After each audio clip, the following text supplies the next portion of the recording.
എപ്പോഴാ ഇറങ്ങണേ? 6:30 check in. Packing ഒക്കെ കഴിഞ്ഞോ? അമ്മ എന്തോ ഉണ്ടാക്കുന്നുണ്ട്, അതും കൂടി കഴിഞ്ഞ.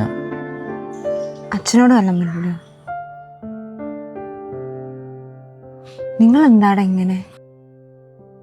എന്താണ് മൊത്തത്തിൽ വാട്ടം? എന്ത് വാട്ടം? അല്ല, ഇതെന്താ മാറ്റി വെച്ചേക്കുന്നത്? ബാഗിന് വെയിറ്റ് കൂടുതലാ, ഇതൊക്കെ അവിടെ കിട്ടും. എന്തിനോ ഇത്രയൊക്കെ? ഇതൊക്കെ നിങ്ങളുടെ കൊച്ചിനോട് ചോദിച്ചു. എവിടെ കിട്ടുമെന്നേ പറയണ? ഇത്ര നല്ല എണ്ണയെ പൊരിച്ചൊന്നും ഒരിടത്തും കിട്ടത്തില്ല. അത് ശരിയാ. അല്ലെങ്കിലും നല്ലതിൻ്റെ വിലയൊക്കെ അടുത്തുള്ളപ്പോഴേ അറിയൂ. അതെ, നിനക്കൊന്നും അവന് പറഞ്ഞൂടെ? എന്ത്? അവനോട് ഇപ്പൊ പോകണ്ടെന്ന്. അത് ശരി. അച്ഛനും മോനും മുഖത്ത് നോക്കി ഒരു അക്ഷരം സംസാരിക്കത്തില്ല. ജോലിക്ക് പോകുന്ന നിങ്ങൾ തന്നെയല്ലേ അവനോട് പറഞ്ഞുകൊണ്ടിരുന്നേ. എന്നിട്ടിപ്പോൾ ജോലി കിട്ടപ്പോൾ പോകണ്ടെന്നാണോ?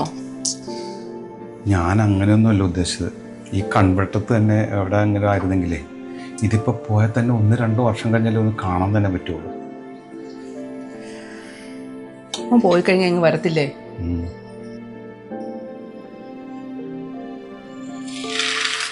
പിടിച്ചേ, പോയി അവനോടൊന്ന് സംസാരിച്ചേ.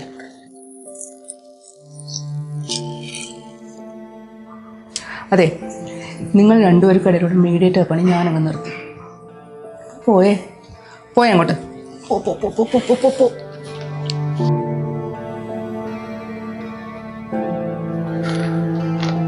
പാക്കിംഗ് ഒക്കെ കഴിഞ്ഞോടാ? കഴിഞ്ഞു. ഇത് വെച്ചോ, ആവശ്യം വരും. ഇല്ല, പൈസ ഒന്നും വേണ്ട, എൻ്റെ കയ്യിലുണ്ട്. ഒരുപാട് ആവശ്യങ്ങളൊക്കെ ഉള്ളതല്ലേ, വെച്ചോ. എന്തെങ്കിലും ആവശ്യമുണ്ടെങ്കിൽ എന്നെ വിളിച്ചാൽ മതി. ഞാൻ എന്താ വെച്ചാ? അതെ, എനിക്ക് നിന്നോട് സ്നേഹമില്ലാഞ്ഞിട്ടൊന്നുമല്ല. എനിക്കൊന്നും അങ്ങനെ മുഖത്ത് നോക്കി പറഞ്ഞ് ശീലമില്ല. നീ പോട്ട് വേമ്പ.